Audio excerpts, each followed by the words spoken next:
आदर्श खबरबाट टिकादास श्रेष्ठको नमस्कार। आज हामीले पत्रकार महासंघ काठमाडौँ शाखाको 22औं साधारण सभा तथा 11औं अधिवेशनको अवसरमा उपस्थित विभिन्न व्यक्तित्वहरूले राखेका धारणाहरूलाई तपाईहरूको सामुमा प्रस्तुत गर्न गइरहेका छौं। अन्तिम समयसम्म हेरेर हामीलाई साथ दिन तपाईं दर्शकहरू समक्ष हार्दिक अनुरोध गर्दछौं। माननीय सञ्चार तथा प्रविधि मन्त्री पार्वत गुरुङले नेपाल पत्रकार महासंघ काठमाडौँ शाखाको 22औं साधारण सभा तथा 11औं अधिवेशनको अवसरमा सञ्चारकर्मीहरू अब पहिला जस्तो सरकारको प्रतिपक्षी जस्तो हुने अवस्था बन्न नदिने भनाई राख्नु भएको थियो। माननीय सञ्चार तथा प्रविधि मन्त्री ज्यूको यस भनाइले अब के साँच्चीकै अहिलेको सरकारले सञ्चार र प्रविधिको युग अनुकूल सञ्चारकर्मी र मिडियाहरूको गुणस्तर वृद्धि गरेर यो समयलाई नेपाली पत्रकारिताको स्वर्ण युग बनाउन खोज्नु भएको हो त भन्ने प्रश्न उत्पन्न गराएको छ। यही कुराहरूलाई फोकस गर्दै हामीले त्यस अवसरमा भएका अन्य क्रियाकलापहरू र विभिन्न व्यक्तित्वहरूले व्यक्त गर्नुभएका भनाइहरूलाई तपाईहरु समक्ष राख्न गइरहेका छौं।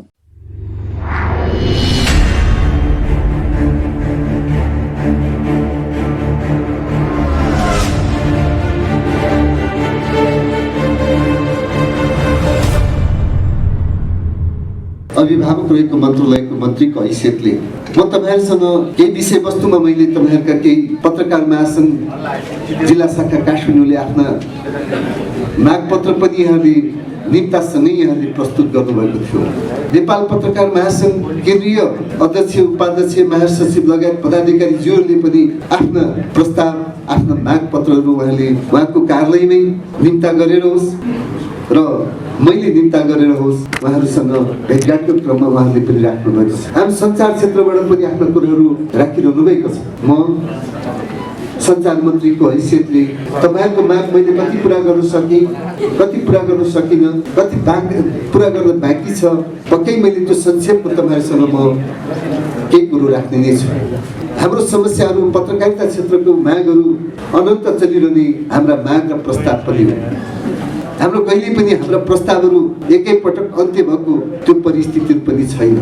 तर म आफूलाई के दावा गर्न चाहन्छु भने पत्रकार महासंघको समस्याहरू पत्रकारहरूको हक हितको निम्ति उठाउने आवाजहरू जो पत्रकार महासंघले उठाइरहेको छ, अब मैले पत्रकार महासंघमा पनि मैले बोलेको थिएँ पत्रकारहरूको अब मागहरू हिजोको मागहरू पनि पुरा हुनेछ, आज जन्मिएका मागहरूलाई पुरा गर्नेछौँ र भोलि पत्रकार महासंघले उठाउने मागहरू पनि अब सञ्चार मन्त्रालयले पुरा गर्नेछ भनेर मैले पत्रकार महासंघको केन्द्रीय कार्यालयमा मैले आफ्नो प्रतिबद्धता जाहेर गरेको थिएँ। सायद मलाई लाग्छ अहिले पत्रकार महासंघको अध्यक्षज्यू हुनुहुन्न, उपाध्यक्ष र महासचिव हुनुहुन्छ, मलाई त्यस्तो लाग्थ्यो हिजो पत्रकारहरू पत्रकार महासंघ र सरकार भनेको पत्रकार महासंघले चाहिँ सरकारको विरोध गरिरहने, पत्रकार महासंघले सरकारको विरोध नगरे पत्रकार महासंघको औचित्य पनि समाप्त हुने अनि विरोधको निम्ति पनि विरोध गरिरहनु पर्ने र पत्रकार महासंघले प्रतिपक्षको भूमिका खेलिरहनु पर्ने यो परिस्थितिको अन्त्य भएको मैले गर्व गर्न चाहन्छु र त्यो परिस्थिति अहिले अन्त्य भएको पनि छ। किन मैले यो कुरो मैले अहिले बोलिरहेको छु भने आज पत्रकार महासंघले सञ्चार तथा सूचना प्रविधि मन्त्रालय अहिलेका नेपाल सरकारले पत्रकारको हक हितमा बोलेन, पत्रकारहरूको प्रेस स्वतन्त्रताप्रति आफ्नो अधिकारहरू कुण्ठित गर्यो र पत्रकारहरूको अधिकारमा आज नेपाल सरकारले सुनेन भन्ने आवाज सायद मैले सुन्ने गरेको छुइनँ। यो म आफूलाई पनि के लाग्छ भने हामीले आज पत्रकारहरूलाई किन यसरी सम्बोधन गर्नु परेको हो, पत्रकारहरूको मागलाई जहिले पनि पत्रकारहरू आन्दोलन आउनु पर्ने, पत्रकारहरूको महासंघ जहिले पनि विरोध गरिरहनु पर्ने अनि जसले विरोध गर्छ, जसले चर्कोस्वर गर्छन्, जसले तपाईँको माइती घरमा तपाईँको चाहिँ धरना गर्छन् अनि त्यही पत्रकार चाहिँ क्रान्तिकारी पत्रकार हुने र अनि पत्रकार महासंघको चुनावको निम्ति जहिले पनि जसले आन्दोलन गरेको छ ऊ पत्रकारको नेता हुने यो खालको परम्परा रहिरह्यो। अबको त्यो परम्पराको अन्त्य गर्नको निम्ति अब पत्रकारहरूको रचनात्मक हुनुपर्छ, सृजनात्मक हुनुपर्छ, पत्रकारहरूको आफ्नो गरिमालाई उच्च बनाउनु पर्छ। पत्रकारहरू भनेको सधैँभरि हामी विरोध मात्रै गरिरहने, नकारात्मक कुरो लेख्दा मात्रै क्रान्तिकारी हुने अनि नकारात्मक लेखे बापत चाहिँ पत्रकारहरू पुरस्कृत हुने त्यो परम्पराको अन्त्य गर्नको निम्ति पनि हामी चाहन्छौँ।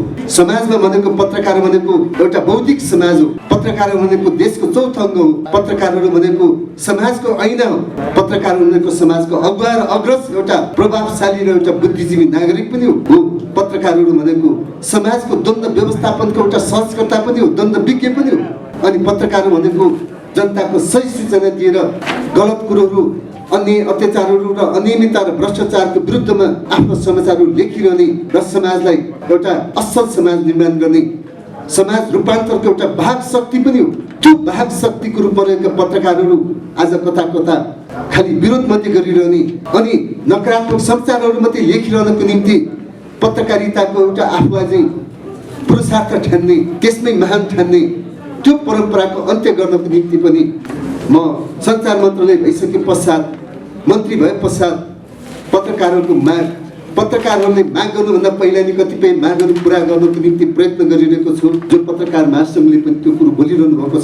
र अहिले पनि म तपाईँहरूसँग भन्न चाहन्छु कि हामी अब समाजलाई द्वन्द्वतर्फ होइन, समाजलाई अराजकतातर्फ होइन, समाजलाई अप्रिय घटना घटाउनुको निम्ति हाम्रा समाचारले कुनै पनि त्यस्तो समाजलाई चाहिँ एउटा गलत सूचना दिने, भ्रमपूर्ण मिथ्या समाचारहरू दिने कामबाट पत्रकारहरू होइन, पत्रकारहरूको सही सूचना दिने, सही दिशा निर्देश गर्ने पत्रकारको एउटा पहिचानलाई रूपान्तर गर्नुपर्छ भन्ने मूल्य मान्यताबाट पनि हामी सञ्चार मन्त्रालयले काम गरेको कुरो म गर्वको साथ तपाईँहरूको दाबी गर्न चाहन्छु। र फेरि पनि मैले पत्रकार महासङ्घ भोलि बिहान हामीले एउटा विशेष भेटघाटको कार्यक्रम पनि राखेको छु। अबको नीति कार्यक्रम बजेट, यो आगामी आर्थिक वर्षमा हुने जेठ 15 गते हुने नीति कार्यक्रम र बजेटलाई पनि अहिले राष्ट्रिय योजना आयोगबाट छलफल चलिरहेको छ। अर्थ मन्त्रालय र राष्ट्रिय योजना आयोगले अबको सिलिङहरू पनि पठाउने क्रम सुरु भइसकेको छ। म सुरुवातमै तपाईँलाई आह्वान गर्न चाहन्छु, भोलि हामी प्रतिनिधिमूलक ढङ्गबाट पत्रकार महासङ्घका पूर्व सभापतिहरूदेखि लिएर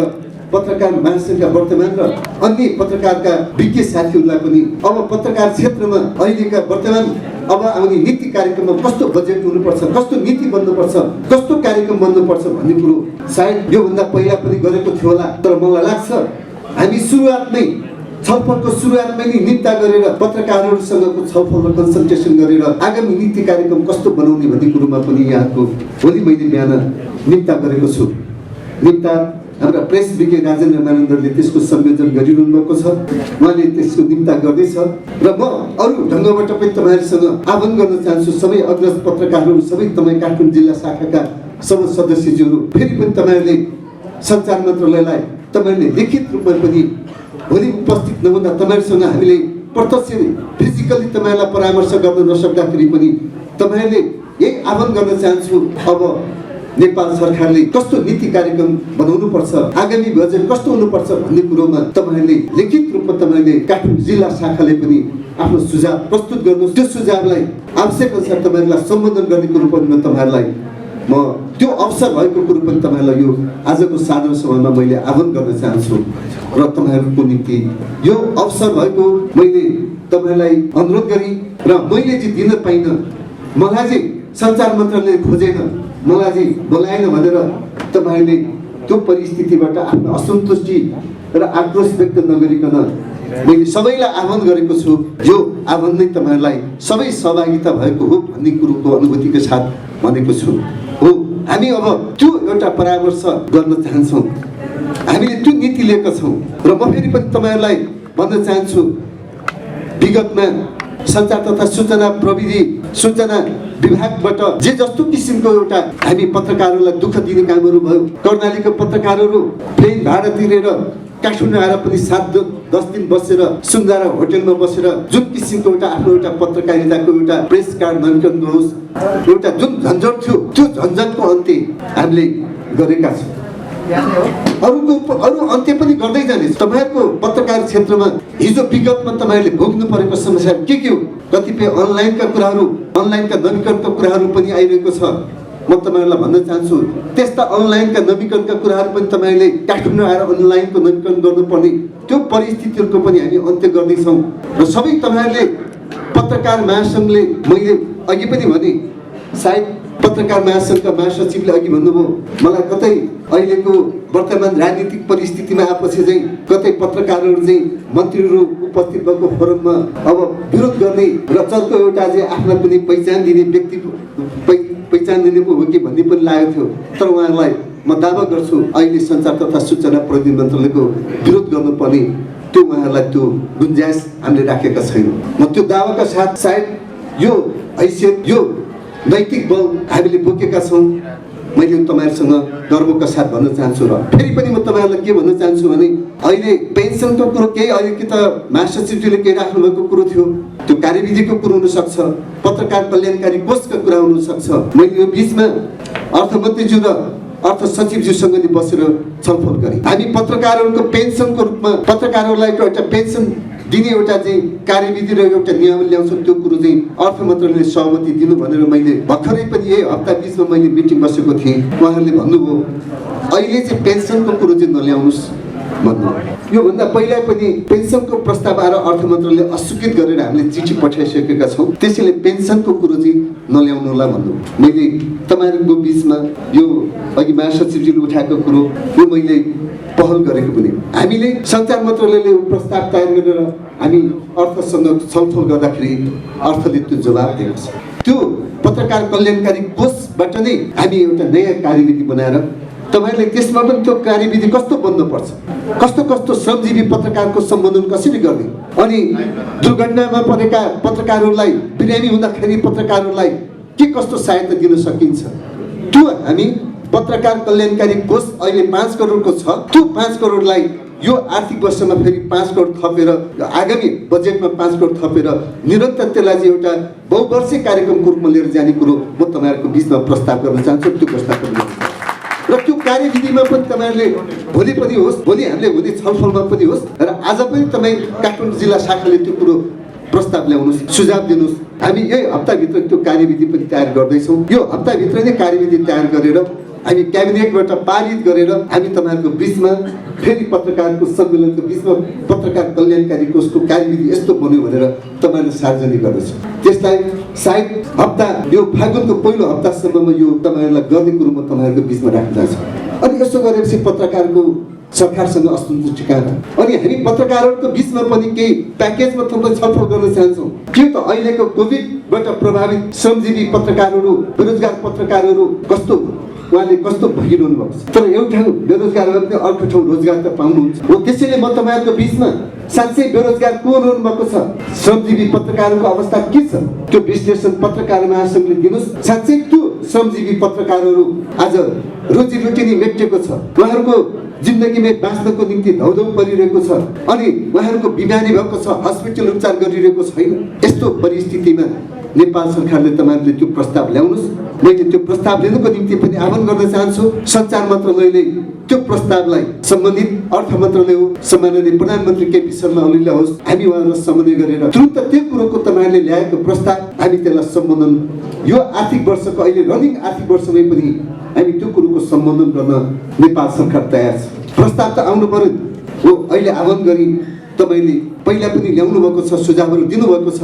अझ त्यसलाई कङ्क्रिट अहिलेको परिस्थितिमा, अहिलेको कोभिडबाट प्रभावित परिस्थितिमा को कस्तो अवस्था छ, प्रेजेन्ट स्ट्याटस के छ, त्यो कुरो तपाईँहरूले दिनुहोस्।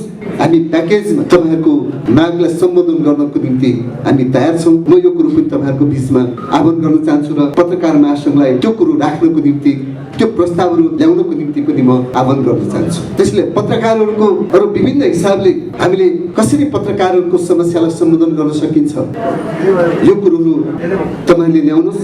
सायद मलाई लाग्छ तपाईँहरूको यो समय स्वर्णिम समय रहनेछ सञ्चार क्षेत्रमा, पत्रकारिताको क्षेत्रमा आम सञ्चार कर्मीहरूको निम्ति यसरी आह्वान गर्ने यो ढङ्गले खुल्ला रूपमा तपाईँहरूको प्रस्ताव ल्याउनुहोस् र प्याकेजमा सरकारले त्यसको सम्बोधन गर्नेछ भनेर तपाईँलाई भन्ने सरकार सायद यो पहिलो सरकार हुनसक्छ भन्ने कुरो मैले दाबी गर्छु। नभए त सरकारमा हामी सुन्थ्यौँ। म सञ्चार मन्त्री नहुँदा, म सरकारमा नहुँदाखेरि पनि मैले सुन्ने गरेको थिएँ। मलाई त्यही हिजोको पत्रकार महासङ्घ, पत्रकार र तपाईँको सञ्चार क्षेत्रको बिचको यो द्वन्द्वको अन्त्य गर्न मलाई इच्छा थियो। तर म मन्त्री भएर मैले यसलाई समाधान गर्ने मैले अवसर पाएको छु। सायद अहिले पत्रकार महासङ्घ, पत्रकारहरू ठिक छ, अहिले केही पत्रकारहरूले लेख्ने, कलम चलाउने कतिपय यसलाई चाहिँ आम एउटा पत्रकारिता क्षेत्रमा जन्मिएका विकृति, विसङ्गतिहरू, पत्रकार क्षेत्रमा जन्मिएका एउटा मिसन पत्रकारिता रहने, आफ्नो व्यावसायिक पत्रकारिता हुन नसक्ने त्यो समस्या भनेको त स्वयं व्यक्तिकै निम्ति पनि हो नि। त्यो व्यक्तिले के गरिरहेको छ, कुन पत्रिकाले के गरिरहेको छ भन्ने कुरो त आम नागरिक समाजले पनि विश्लेषण गर्छ नि। आज सबै कुरो कसले के विश्लेषण गरिरहोस्, आँखामा पट्टी कसेर तपाईँको चाहिँ समाजमा अन्धाधुन्ध तपाईँको आफ्नो चाहिँ एउटा नकारात्मक संसार दिइरहने कलम चलाइरहने त्यो गतिविधिले आफ्नो हैसियत कसैले पनि कमजोर नबनाउनुहोस्। यसको अर्थ सरकारको विरोध नगर्नुहोस् भनेको हो। सरकारले गल्ती गरेको छ, सरकारको कमी छ भने पत्रकारहरूले आवाज उठाउनुपर्छ। त्यो प्रेस स्वतन्त्रता हो, त्यो तपाईँहरूमा छुट छ। तर तपाईँहरूले गरेको विरोधहरूप्रति, तपाईँहरूले बनाइरहेको, तपाईँहरूले सरकारको विरुद्धमा तपाईँहरूले दिइरहेको न्युजहरूप्रति जनताले कति स्वीकार गरेको छ, जनताले त्यसलाई कति डाइजेस्ट गरेको छ भन्ने प्रति आफैले आफूलाई पनि तपाईँले लेखिरहँदा तपाईँले आफूलाई समीक्षा गर्नुपर्ने, मूल्याङ्कन गर्नुपर्ने परिस्थिति आएको छ। म तपाईँहरूलाई यसप्रति पनि तपाईँहरूले सचेत हुनुहोस्। हामी हाम्रो सबै कुरोहरू, कुनै पनि कुरोहरू एउटा आफूले आफू दास बनेर, आफू कमजोर बनेर आफ्नो जीवनलाई कहिले पनि बन्धकजित नराख्नु। पत्रकारहरू भनेको एउटा स्वतन्त्रताको छ, पत्रकार भनेको एउटा फरक पहिचान दिन सक्ने हुन्छ। तर पत्रकारहरू भनेकै पत्रकारहरू चाहिँ अत्यन्तै साँच्चै पत्रकारहरू यो पत्रिका हेऱ्यो भने यो पत्रिका यो पार्टीको मुखपत्र, यो नेताको मुखपत्र, अनि यो लेख हेरेपछि यस्तो आज सहज रूपमा हेर्न साथै तपाईँको ऐना त्यहाँ छर्लङ्ग हुने किसिमले आज तपाईँहरू प्रस्तुत नहुनुहोस्।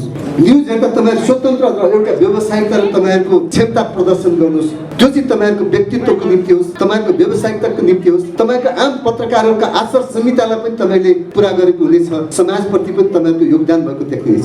हो, म तपाईँहरूलाई यसप्रति पनि सचेत गर्न चाहन्छु। यसो भन्दै मैले तपाईँहरूलाई कुनै शिक्षा, कुनै पनि मेरो प्रशिक्षण पनि होइन, यो मेरो एउटा सरकारको तर्फबाट मैले केही समयमा अनुभूति गरेका कुराहरू र तपाईँहरूप्रतिको एउटा मैले करेक्सन गर्नुपर्ने, मन्त्रीले करेक्सन गर्नुपर्ने विषयमा तपाईँले उठाउनुहोस्, म करेक्सन गर्न तयार छु। त्यस्तै आम सञ्चारकर्मीहरूबाट, सञ्चार क्षेत्रबाट भएका पत्रकारहरूबाट भएका कमीहरूको बारेमा पनि करेक्सन गरौँ। करेक्सन गरेर समाजमा हामी एउटा नयाँ नेपाल निर्माण गर्ने, समृद्ध नेपाल, सुखी नेपाल बनाउने काममा लागौँ। समृद्ध नेपाल बन्यो भने हामी सबै नागरिकहरू खुसी हुनेछौँ। हामी सबै नागरिकहरूले आफ्नो नेपालको हैसियत आफ्नो उच्च राख्न सक्नेछौँ। नेपाली नागरिक हौँ भन्ने गर्व गर्ने अवसर पाउनेछौँ। त्यो अवसर नगुमाउँ। हामी आज सामान्य एउटा राजनीतिक एउटा यो सङ्कटको बेला हामीले हाम्रो हैसियतहरू प्रदर्शन गर्ने त्यो अवसर हामीलाई छ।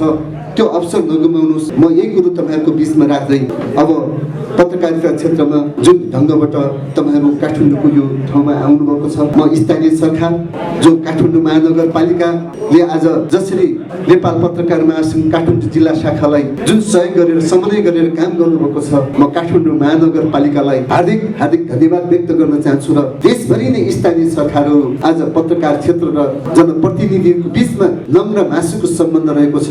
त्यो सम्बन्धलाई आज सुदृढ बनाऊ। पत्रकारहरूले आफूलाई आफ्नो सूचनालाई दुरुपयोग नगरौँ। अनि पत्रकारहरूले आफूलाई अनि तिम्रो यो सूचना तिमीले यदि मलाई सहयोग गर्दैनौ भने, यदि तिमीले मलाई चन्दा दिँदैनौ भने म त्यो सूचना सार्वजनिक गर्छु भनेर अनि पत्रकारिताले आफ्नो जीवन निर्वाह गर्ने बाटोको पनि अन्त्य गरौँ। गल्तीलाई गल्ती गरेर हामीले कुनै पनि व्यक्तिको गलत छ भने अनि बार्गेनिङ गरेर त्यो सूचनालाई चाहिँ हामीले फेरि लुकाउने अनि व्यक्तिको एउटा चाहिँ व्यक्तिलाई फेरि गलत बाटोमै फेरि पनि आफूलाई चाहिँ लगाउने र अनि पत्रकारहरूले चाहिँ अनि आफ्नो नजिकको आफ्नो पार्टीको र अनि केही आर्थिकसँग लेनदेनसँग तपाईँको सूचना दिने वा नदिने त्यसो गर्यो भने हाम्रो पत्रकारिताको पहिचान, पत्रकारिताको आचार संहिता, पत्रकारिताको व्यावसायिकता र पत्रकारहरूको एउटा गरिमा घटाउने काम नगरौँ। मर्यादित ढङ्गले पत्रकारहरूको आफ्नो मर्यादालाई कायम गरौँ। आज कहीँ मर्यादाहरू कमी भएको हो कि भन्ने कुरो आज म भन्न मलाई अप्ठ्यारो छैन। किनभने म आफ्नो ठाउँबाट यदि मेरो कुनै पनि कमी छ भने पनि पत्रकारहरूप्रति म धेरै दास बन्न पनि चाहन्न। तपाईँले दिनु सक्नुहुन्छ भने मेरो समाचार दिनुहोस् भनेर म खुल्ला रूपमा भन्न सक्छु। त्यो समाचार कति सत्यता छ, त्यो समाचारमा कति विश्वसनीयता छ, कति वस्तुगत छ, त्यो त भोलि त्यो संसारको पनि खोजबिन होला नि। तर आज म किन भन्न सक्छु भने ममा त्यो आफूलाई नैतिकता, त्यो इमान्दारिता, त्यो स्वाभिमानताबाट मैले त्यो बोल्न सक्छु। हो, आज पत्रकारहरूले पनि त्यो स्वाभिमानता, त्यो नैतिकता, त्यो इमान्दारिताको साथ बोल्न सक्ने हैसियत आज राख्नुहोस्। तपाईँहरूलाई शुभकामना छ। आज त्यो हैसियत गुम्दै गएको हो कि भन्ने मलाई चिन्ता छ।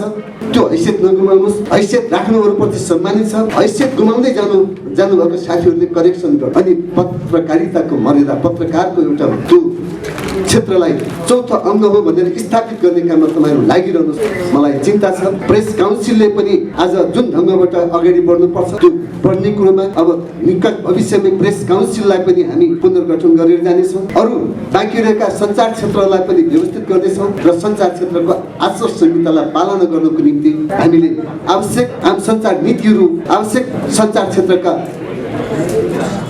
ऐनहरूलाई संशोधन गर्ने कुरोमा पनि हामी लाग्नेछौँ। त्यो बेला तपाईँहरूसँग परामर्श गर्नेछौँ। उक्त कार्यक्रममा बागमती प्रदेशका सञ्चार रजिस्ट्रार रेवती प्रसाद सापकोटाले शाखामा आबद्ध पत्रकारहरूले आपद विपदमा रिपोर्टिङ गर्न सञ्चार साधनहरूको अभाव रहेकाले प्रदेश रजिस्ट्रारको कार्यालयबाट शाखालाई सञ्चार साधन उपलब्ध गराएको बताउनु भएको थियो। हामीले अहिले 2वटा ब्याग हस्तान्तरण गरेका छौँ। त्यो ब्यागमा के होला भन्ने तपाईँहरूको स्वाभाविक जिज्ञासा हुनसक्छ। त्यो ब्यागमा ल्यापटप छ, त्यसमा पावर ब्याङ्क छ, माइक्रोफोन छ, टर्च लाइट छ र मोबाइल ट्राइपोड छ। यो सामान हामीले किन हस्तान्तरण गरेको भनेदेखि एउटा पत्रकार चाहिँ कुनै विपदग्रस्त क्षेत्रमा रिपोर्टिङ गर्न जान चाहन्छ तर उसँग त्यस्तो सामग्रीहरू छैन भने त्यस्तो अवस्थामा यी सामग्री लिएर जान सक्छ र उसले रिपोर्टिङ गर्न सक्छ भन्ने विश्वासका आधारमा हामीले यो सामग्री तयार गरेका हौँ। र यो सामान नेपाल पत्रकार महासङ्घको काठमाडौँ शाखामा रहन्छ र तपाईँहरू काठमाडौँ शाखामा रहनुभएका पत्रकार साथीहरू जसलाई यो आवश्यकता पर्छ तपाईँहरू लिएर जान सक्नुहुन्छ र आफूले प्रयोग गरिसकेपछि फेरि ल्याएर नेपाल पत्रकार महासङ्घमा हस्तान्तरण गर्नुपर्छ र यो नियमित रूपमा चलिरहने प्रक्रिया हुन्छ। र अहिले हामीले यो काठमाडौँ, धादिङ, दोलखा, रसुवामा हस्तान्तरण भइसक्यो। अब हामी यो 13वटै जिल्लामा बागमती प्रदेशका 13वटै जिल्लाका पत्रकार महासङ्घमा यो सामान हस्तान्तरण गर्छौँ। यो चाहिँ हामीले खास गरी यो भूकम्पको बेलामा एकदमै विपदग्रस्त अवस्था जति बेला चाहिँ पत्रकारलाई यस्ता सामग्रीहरू भइदिएको भए रिपोर्टिङ गर्न जान सक्ने अवस्था हुन सक्थ्यो। त्यस्तो सामग्रीहरू पनि नभएको कारणले गर्दाखेरि जिल्लाहरूमा रिपोर्टिङ गर्न निकै कठिन भएको थियो। त्यति बेला यस्तो सामग्रीहरू दिए हुन्थ्यो भन्ने म त्यति बेला रिपोर्टिङमा रहँदाखेरि पनि त्यो फिलिङ हुँदाहुँदै पनि, चाहना हुँदाहुँदै पनि कहीँबाट प्राप्त भएको थिएन। जब म रजिस्ट्रार भएर बागमती प्रदेशमा गएँ त्यस पछाडि मैले यो सामग्रीहरू चाहिँ पत्रकार महासङ्घमा रहनुपर्छ भनेर यो सामान तयार गरेको। यो चाहिँ विपदग्रस्त अवस्थामा अथवा सङ्कटको बेलामा पत्रकारहरू जुनसुकै बेला तयार रिपोर्टिङको लागि तयार रहनुपर्छ भन्ने हिसाबले तयार गरेको सामान हो। यसमा त्यस्तो विपदग्रस्त क्षेत्रमा रिपोर्टिङ गर्न जान चाहने पत्रकारहरूले खानेकुरा र पानी सम्बन्धित व्यक्तिले लिएर जानुपर्छ। सामान्य औषधि नेपाल पत्रकार महासङ्घले पठाउनुपर्छ। सामान हामीले हस्तान्तरण गर्यौँ र तपाईँ त्यस्तो विपदग्रस्त क्षेत्रमा रिपोर्टिङ गर्न जाँदै हुनुहुन्छ भने एकजना मात्रै जानु हुँदैन, कम्तीमा 2जना जानुपर्छ भनेर 2टा ब्याग हस्तान्तरण गरिएको हो। र यो सामानमा जो यस्तो सामान लिएर रिपोर्टिङ गर्न जानुहुन्छ कम्तीमा उहाँले चाहिँ म यस्तो ठाउँमा रिपोर्टिङ गर्न गएको छु भन्ने सूचना कम्तीमा स्थानीय सरकार, नेपाल प्रहरी, नेपाल पत्रकार महासङ्घ या सञ्चार रजिस्ट्रारको कार्यालयलाई जानकारी गराउनु पर्ने हुन्छ। त्यसो गर्दाखेरि कम्तीमा तपाईँ जोखिममा पर्नुभयो भने पनि तपाईँलाई चाहिँ रेस्क्यु गर्न सजिलो हुन्छ भन्ने हिसाबले हामीले त्यो गरेका हौँ। र बागमती प्रदेशमा सञ्चार रजिस्ट्रारको कार्यालय स्थापना भइसकेपछि अर्थात् म त्यो जिम्मेवारी लिएर सम्हालेर गइसकेपछि पत्रकारहरूको हितका लागि विभिन्न कार्यक्रमहरू सञ्चालन भइरहेका छन्। त्यस्तै अहिले फेलोसिपको कार्यक्रम चलिरहेको छ, त्यसै गरी तालिमको कार्यक्रम भइरहेछ। हामीले गत वर्ष सञ्चालन गरेको मोबाइल पत्रकारिता तालिममा यहाँ काठमाडौँ शाखाका साथीहरू सहभागी हुनुहुन्थ्यो। त्यस्तै हामीले तयार गरेको एउटा सामग्री छ, त्यो झोलामा पनि त्यो सामान छ, त्यो पुस्तक छ। त्यसमा अनलाइन पत्रकारिता हाते पुस्तक छ, जुन पुस्तकमा अहिले हामी कहाँ अनलाइनको पत्रकारिता एकदमै धेरै बढेको छ। तर त्यो कुन सैद्धान्तिक धरातल र व्यावहारिक पक्ष के छ भन्ने बारेमा हामी सबै पर्याप्त जानकार छैनौँ। त्यस कारणले गर्दाखेरि त्यसको बारेमा हामीले पठनीय सामग्री तयार गरेका छौँ र त्यो पुस्तक प्रकाशित भएको छ। तपाईँहरूलाई आवश्यकता पऱ्यो भने हाम्रो कार्यालय हेटौडा या काठमाडौँको तिनकुनेमा रहेको कार्यालयमा लिएर पनि सक्नुहुन्छ। र त्यो पुस्तक सँगसँगै हामी अनलाइन पत्रकारिताको बारेमा तालिम पनि सञ्चालन गरिरहेका छौँ। चाँडै त्यो तालिम पनि सुरु हुँदैछ। त्यसो हुँदाखेरि पत्रकारहरूको क्षमता वृद्धि हुँदाखेरि समाचारको गुणस्तरमा वृद्धि हुन्छ। समाचारको गुणस्तर वृद्धि हुने बित्तिकै त्यो सञ्चार माध्यम सशक्त हुनसक्छ। त्यस कारणले गर्दाखेरि हामी पत्रकारहरूको क्षमता वृद्धिमा केन्द्रित भइरहेका छौँ। अर्को हामीले गर्न खोजिरहेको र खास गरी पत्रकारहरूलाई नै अलिकति उहाँहरूलाई सक्षम बनाइसके पछाडि सञ्चार माध्यमहरूलाई पनि कुनै न कुनै हिसाबले सहयोग गर्नुपर्छ भनेर प्रदेशमा बागमती प्रदेशमा सञ्चार माध्यमहरूलाई सहयोग गर्न सक्ने गरी हामीले एउटा कार्यविधि बनाएका छौँ। त्यो कार्यविधि स्वीकृत भइसकेको छ। त्यसमा पनि हामीले खास गरी रेडियो टेलिभिजनहरूमा बढी केन्द्रित छ त्यो कार्यक्रमहरू चाहिँ। र हामी कहाँ अहिले भइरहेको कार्यक्रमहरूमा तपाईँहरू तालिममा सहभागी हुन, फेलोसिपमा सहभागी हुन सक्नुहुनेछ र तपाईँहरूको लागि सम्पर्क हाम्रो काठमाडौँमा रहेको कार्यालयमा तपाईँहरू जुनसुकै बेला आउन सक्नुहुन्छ र तपाईँहरूले चाहेको कुरा त्यहाँबाट पनि जानकारी पाउन सक्नुहुन्छ। र बागमती प्रदेशमा अघि नै हाम्रो माननीय मन्त्रीज्यूले अलिकति भनिरहनु भएको थियो पत्रकार कल्याण कोषको विषयमा। म अलिकति त्यसमा अलिकति प्रश्न पार्न चाहन्छु। पत्रकार कल्याण कोष सञ्चालन गर्ने मामिलामा म गएदेखि 1 वर्षदेखि त्यो विषयमा काम गरिरहेको छु। एकपटक भन्यो कार्यविधि बनाएर ल्याउँ, दोस्रो पटक भन्यो नियमावली बनाएर ल्याउँ। दुवै प्रयास गरेँ, तर हामी कहाँ के समस्या भएको छ भने त्यसको लागि पैसा पनि छ, केन्द्रमा पनि त्यही समस्या भएको हो। तर त्यो पैसा कसरी परिचालन गर्ने भन्ने विषयमा चाहिँ त्यहाँ हाम्रोमा चाहिँ खाता कसरी सञ्चालन गर्न पाउने कि नपाउने भन्ने विषयमा केन्द्रित छ। त्यहाँ खाता सञ्चालन गर्न नदिएको कारणले गर्दाखेरि त्यो पैसा परिचालन हुन सकेको छैन। हामीले त्यसमा दुर्घटनामा परेको पत्रकारलाई, ज्येष्ठ पत्रकारलाई, त्यसपछि दीर्घरोगी भएको पत्रकारहरूलाई, सुत्केरी महिला पत्रकारहरूलाई, अपाङ्गता भएका पत्रकारहरूलाई सहयोग गर्ने कार्यक्रमको रूपमा त्यो सञ्चालन गर्न खोजेका थियौँ। त्यसको लागि माननीय मन्त्रीज्यू गइसक्नुभयो। उहाँले चाहनुहुन्छ भने त्यस्तो खालको कार्यविधि हामीसँग छ, हामी दिन सक्छौँ र हामी उहाँलाई सघाउन सक्छौँ। तर प्रदेशमा चाहिँ प्रदेश स्तरमा त्यस्तो खालको खाता खोल्न सञ्चालन गर्नै नपाउने भनेका कारणले गर्दाखेरि त्यहाँ माननीय मुख्यमन्त्री पनि तयार, माननीय मन्त्री पनि तयार, सचिवज्यू पनि तयार, रजिस्ट्रार आफै तयार, त्यसमा प्रस्तावै लिएर गइरहेछ। तर त्यहाँको संरचनाले त्यो काम गर्न दिएको छैन। त्यस कारणले गर्दा त्यो रोकेको छ। नत्र भने यति बेलासम्म त्यो सञ्चालनमा आइसकेको हुने थियो। र केन्द्रमा भएको समस्या पनि त्यही हो।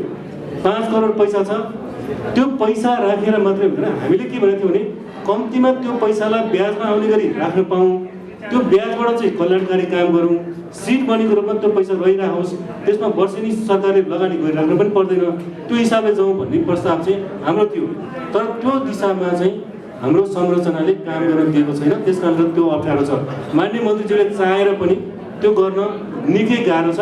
त्यो संरचनाको जुन खालको समस्याग्रस्त अवस्था छ त्यहाँबाट नतोडिकन त्यो समस्या समाधान हुनेवाला छैन। त्यसै गरी पत्रकार महासङ्घ काठमाडौँ जिल्ला शाखाका पूर्व अध्यक्ष तथा पत्रकार महासङ्घका पूर्व केन्द्रीय सदस्य श्री ईश्वरी प्रसाद वाग्लेले आफू लगायत सम्पूर्ण पुरस्कृत हुनेहरूको तर्फबाट खुसी व्यक्त गर्दै आफ्नो धारणा राख्नु भएको थियो। छनौट गर्नुभयो।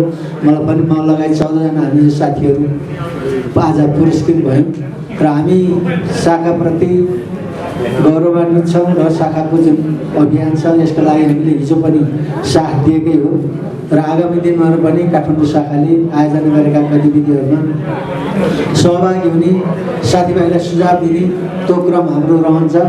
र यहाँ पत्रकार महासङ्घका महासचिवले पनि आगामी कार्यक्रमहरूको बारेमा बताउनुभयो, सँगसँगै सरकारको तर्फबाट सञ्चार मन्त्रीले पनि बताउनुभयो। परिस्थितिसँग एकनाश हुँदैन, वैचारिक मतभेद आफ्नो ठाउँमा हुन्छ, तर हामी मूल रूपमा पत्रकारहरूले आफ्नो पेसागत मर्यादाका निमित्त कुनै तछाड मछाड गर्नु पनि जरुरी छैन। हामी मिलेरै जानियो, मिलेरै गए त्यसको फल प्राप्त समयमा प्राप्त हुन्छ। त्यसले सबै साथीहरूले पत्रकार महासङ्घलाई यो आफ्नो सङ्गठन हो, मेरो हो भन्ने किसिमले अगाडि बढिदिनु हो भने अहिलेको नेतृत्वलाई पनि सहज हुन्छ र आगामी आउने जुन भाइहरू हुनुहुन्छ उहाँहरूलाई पनि सजिलो हुन्छ। पुरस्कृत हुने व्यक्तिहरूमध्येको तर्फबाट अर्का वक्ता श्री शम्भु श्रेष्ठले आफ्नो यस्तो धारणा राख्दै भन्नुभयो। काठमाडौँ शाखालाई हामीलाई पुरस्कृत गर्नुभएकोमा हार्दिक धन्यवाद र आभार व्यक्त गर्न चाहन्छु। खास गरेर मैले यो पुरस्कार अग्निशिखा पत्रकारिता पुरस्कार रूपमा ग्रहण गरेको छु। अग्निशिखा धेरैलाई थाहा नभएको नाम हुनसक्छ, किन भन्दाखेरि उहाँ दिवंगत हुनुभएको पनि धेरै समय भइसक्नुभयो र अग्निशिखा दृष्टिका कार्यकारी सम्पादक हुनुहुन्थ्यो र धेरै मेहनत गर्नुहुन्थ्यो र विश्व सम्बन्धी उहाँले लेखहरू लेख्नुहुन्थ्यो। एउटा लेख लेख्नको लागि उहाँले 4-5वटा पुस्तक पढ्नुहुन्थ्यो, 10-12वटा पत्र पत्रिका पढ्नुहुन्थ्यो। जति बेला नेट थिएन, इन्टरनेट थिएन, पुस्तकहरू दिल्लीबाट मगाउनु पर्ने स्थिति हुन्थ्यो कतिपय पुस्तकहरू, र उहाँले यति राम्रा लेख लेख्नुहुन्थ्यो जुन लेखले मान्छेको मन मस्तिष्कलाई छुन्थ्यो। पुरस्कृत व्यक्तित्व तथा प्रेस काउन्सिल नेपालका कार्यवाहक अध्यक्ष श्री गोपाल बुढाथोकीले त्यस अवसरमा आफ्नो विचार राख्दै स्वच्छ, स्वस्थ, स्वतन्त्र र मर्यादित पत्रकारिता गर्न आह्वान गर्नुभएको थियो। त्यसै कारणले म अपेक्षा गर्दछु स्वस्थ, स्वच्छ, स्वतन्त्र, मर्यादित पत्रकारिता हामी सबैले गरौँ। लोकतन्त्रको रक्षा तीबाट हुन्छ होला। लोकतन्त्रको रक्षाको लागि कोही पनि तपाईँको सडकमा नआउँदा राजनीतिक दलहरूलाई रिङ रोडभन्दा बाहिर मात्रै तिमीहरू उपस्थित हुन पाउँछौ भनेर भन्दाखेरि सिनेमङ्गल पत्रकार महासङ्घको हेडक्वार्टरदेखि रत्न पार्कसम्म आउँदाखेरि हामी 2-3 जना, त्यसमध्ये म पनि त्यहाँबाट पक्राउ परेको थिएँ। त्यसपछि त्यहाँबाट हामीलाई चाहिँ सशस्त्र प्रहरी क्याम्पमा लगेर थुनिएको थियो। त्यसै कारणले अहिले मलाई लाग्छ पत्रकार महासङ्घ तपाईँहरू यहाँ 1300 हुनुहुन्छ होला काठमाडौँमा, मलाई लाग्छ केन्द्रमा यहाँ महासचिवहरूको अगाडि मलाई त सङ्ख्या थाहा छैन, लगभग 13,000 पत्रकार साथीहरू तपाईँको सङ्गठित भएका होला, सदस्य होला। त्यति बोलियो 3 तले 4 तले त्यो गोठबाट 3-4 तलाको चाहिँ बिल्डिङ बनाएर त्यत्रो मजबुत भएको सङ्गठनलाई अब तपाईँको कसैले चाहिँ सडकमा भाषण गरेर अथवा 1-2जना पत्रकारहरू कतै हुलमुलमा परेर केही चाहिँ सानातिना धक्कामुक्का परेर अब चाहिँ लोकतन्त्र अथवा स्वतन्त्र अभिव्यक्ति अनि अभिव्यक्ति बनाउने अथवा अभिव्यक्त हुने वातावरण अब चाहिँ कसैले पनि आँट गर्छ भन्ने कुरा म चाहिँ विश्वास गर्दछु। र जुन लोकतन्त्र हामीले यत्रा चाहिँ मान्छेहरूको बलिदानपछि जुन प्राप्त गरेका छौँ, अब हिम्मत गर्ने मान्छेहरू अगाडि सर्छन् भन्ने विश्वास पनि मलाई चाहिँ छैन। यदि त्यस्तो वातावरणमा आएछ भने त्यो धेरै दिन टिक्दैन पनि भन्ने कुरा म तपाईँको विश्वस्त छु र तपाईँहरू त्यसको लागि सक्षम हुनुहुन्छ भन्ने कुरा पनि मैले ठानेको छु। अहिले हामी एकतिर लोकतन्त्र अथवा प्रेस स्वतन्त्र, अभिव्यक्ति स्वतन्त्र खोजिन्छ कि भन्ने चिन्तामा छौँ, अर्कोतिर हामी जटिल चाहिँ तपाईँको एउटा महामारी कोभिड जस्तो चाहिँ तपाईँको उसमा पत्रकारहरू शिकार पनि भइरहेका छौँ। 700 जना पत्रकारहरू कोभिड पीडित भइसके, 7 जना पत्रकारहरूले तपाईँको जीवन गुमाइसके। प्रेस काउन्सिल ती पत्रकारहरूको लागि के गर्न सकिन्छ भनेर हामीले अहिले छोटो अवधिमै 100 जना भन्दा बढी पत्रकारलाई केही न केही सानोतिनो भए पनि उहाँहरूलाई चाहिँ केही सहयोग गरौँ भनेर हामीले 100 जना पत्रकारहरूलाई सहयोग गर्ने र कतिलाई गरि पनि सकौँ त्यो हामीले निर्णय गरिसकेका छौँ। र प्रेस काउन्सिलले तपाईँहरू सबैले चाहिँ मनन गर्ने कुरा के भने प्रेस काउन्सिलले आजको काम आजै भनेको छ। त्यति मात्रै होइन, कर्णाली प्रदेश अथवा सुदूरपूर्व सुदूरपश्चिम जहाँबाट आउँछन् ती व्यक्तिहरूलाई जो सेवा गराएछन् उनीहरूलाई पहिलो प्राथमिकतामा राखेर सेवा दिने घोषणा पनि हामीले गरेका छौँ। नेतृत्व तपाईँहरू धेरै आकाङ्क्षी हुनुहुन्छ केन्द्रीय नेतृत्वको लागि। मैले काठमाडौँ शाखा तपाईँहरूले यो अहिले देख्नु भइरहेछ, अलिकति व्यवस्थित बनाएको छ। त्यतिखेर एउटा खाता पनि थिएन, खाता खोल्नले पनि समस्या थियो। खाता खोलेर नेपाल पत्रकार महासङ्घ काठमाडौँ शाखा भनेर सुरु गरेको। अनि हरिहर दाई हुनुहुन्थ्यो, ओहो सदस्यको रकम 1 लाख ल्याएर बुझाएको गोपाल बुढाथोकीले, उपसभापति थिए त्यतिखेर भनेर उहाँ छक्कै पर्नु। त्यसरी मैले भन्न खोजेको के हो भने नेतृत्व 3टा कुरा ध्यान दिनुहोस्, जस सबैले 3टा कुरा ध्यान दिनुहोस्। नेतृत्व पारदर्शी हुनुपर्छ, नेतृत्व तपाईँको चाहिँ असन्तुलनकारी पनि हुनुहुन्न, नेतृत्व तपाईँको कसैलाई काखा कसैलाई पाखा गर्ने पनि हुनुहुन्न। जुन संस्थामा पस्नुहुन्छ त्यो संस्थाको हितमा काम गर्नुहोस्, तपाईँहरूले विचारलाई बाहिर राख्नुहोस्। तपाईँहरू विचारमा भड्किनु भयो, विचारमा लाग्नु भयो भने तपाईँ पनि सफल हुनुहुन्न, त्यो संस्था पनि सफल हुनुहुन्न। त्यसै कारणले विचारलाई बाहिर राखेर संस्थाको हितमा काम गर्नुहोस्, तपाईँ जहिले पनि सफल हुनुहुन्छ। चाहे तपाईँ राष्ट्रिय सभामा हुनुहोस्, चाहे मन्त्री परिषदमा हुनुहोस्, चाहे पत्रकार महासङ्घ हुनुहोस्, चाहे प्रेस काउन्सिल हुनुहोस्। त्यो यति तिनवटा कुरा तपाईँहरूले ध्यान दिनुभयो भने तपाईँहरूको जीवन त्यहाँ मात्रै होइन, घरमा पनि सफल हुन्छ। घर पनि तपाईँ पारदर्शी हुनु पऱ्यो नि, घरको नेतृत्व पनि त तपाईँले गरे हुन्छ नि, त्यहाँ पनि पारदर्शी हुनु पऱ्यो। त्यहाँ पनि तपाईँले चाहिँ आफ्नो परिवारले चाहिँ कसैलाई कहाँ कसैलाई पाहा गर्नु भएन। त्यस कारणले यो नीति अवलम्बन गर्नुहोस्, तपाईँ हाम्रो जीवन सफल हुन्छ भन्ने कुरा मेरो आफ्नो चाहिँ ठहर हो। त्यति भन्दै फेरि स्वस्थ, स्वच्छ, स्वतन्त्र, मर्यादित पत्रकारिता मैत्री प्रेस काउन्सिल नेपाललाई तपाईँहरू सबैको सहयोगको आवश्यक छ। त्यसको अपेक्षा गर्दै मेरो भनाइ राख्छु र बिदा हुन्छु। धन्यवाद। काठमाडौँ महानगरपालिकाका मेयर विद्यासुन्दर साक्यले काठमाडौँ शाखाको वार्षिक उत्सव तथा साधारण सभा कार्यक्रमको अवसरमा रु 15 लाखको चेक हस्तान्तरण गर्नुहुँदै पत्रकारहरूले सबैभन्दा बढी लोकतन्त्रको उपयोग गरिरहेकाले संयमित र मर्यादित पत्रकारिता गरिदिए हुन्थ्यो भन्ने आफ्नो अपेक्षा रहेको धारणा राख्नु भएको थियो। हामी सबै एक अर्कामा के विश्वास के आश गर्छौँ। जसै तपाईँहरूको मेयरको नाताले मसँग के अपेक्षा हुन्छ, मेयरले यस्तो गरिरहेको हुन्छ, यो महानगरको मेयरले महानगरलाई यस्तो बनाइदिएको हुन्छ भनेपछि तपाईँहरूले पनि एउटा सपना देखेको हुन्छ। मैले सबै पत्रकार साथीलाई भन्ने गरेका छौँ, यो महानगर मेरो होइन है, तपाईँहरूकै, हामी सबैको साझा थलो हो। अहिले तपाईँहरूले मलाई काम गर्न पठाएको छ, 5 वर्षमा त्यहाँ काम गर्छु, 5 वर्षपछि फेरि आफ्नै ठाउँमा आउने।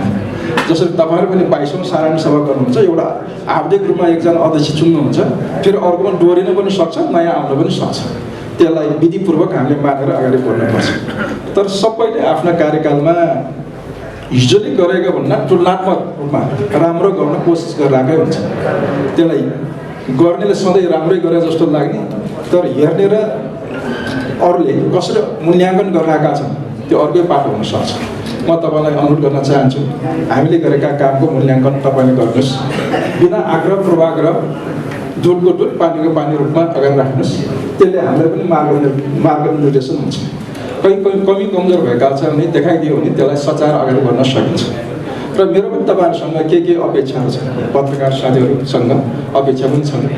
अघि यहाँ कुरा पनि आइसक्यो, कसैको मिसन पत्रकारिता होला, कसैको व्यावसायिक पत्रकारिता होला।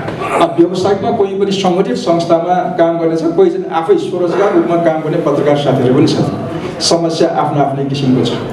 तर अपेक्षा के हो भने तपाईँहरू अहिले पनि हेर्ने हो भने सबैभन्दा बढी लोकतन्त्रको अभ्यास गर्ने, प्रयोग गर्ने वर्गमा तपाईँ पर्छ। तपाईँहरूले एउटा कार भेदेट गरिन्छ, कहीँ रोकटोक छैन, म पत्रकार हुने कहीँ रोकटोक हुँदैन। तपाईँलाई जति वाक स्वतन्त्रता कसैलाई छैन, तपाईँको प्रतिपक्ष पनि छैन। अहिले तपाईँहरूले जसले जे लेख्दाखेरि तपाईँको अर्को कुरा नमिल्ने, विचार नमिल्ने साथीले पनि त्यसको खण्डन गर्ने, आफ्नो कुरा राखेर खण्डन। तर हामी जस्तो त्यस्तो ठाउँमा रहेकाहरूको पक्ष प्रतिपक्ष रहेका हुन्छन्। त्यस कारण तपाईँले सबैभन्दा बढी लोकतन्त्र प्रयोग गरेको छ। तर त्यो अभ्यासलाई चाहिँ नि कसरी गर्ने भनेदेखिको मेरो एउटा अपेक्षा मात्र हो, तपाईँहरूसँग हुनसक्छ, मेरो सानो अपेक्षा पुरा हुन पनि सक्छ, नहुन सक्छ, ठिक हुन सक्छ, बेठिक पनि हुन सक्छ।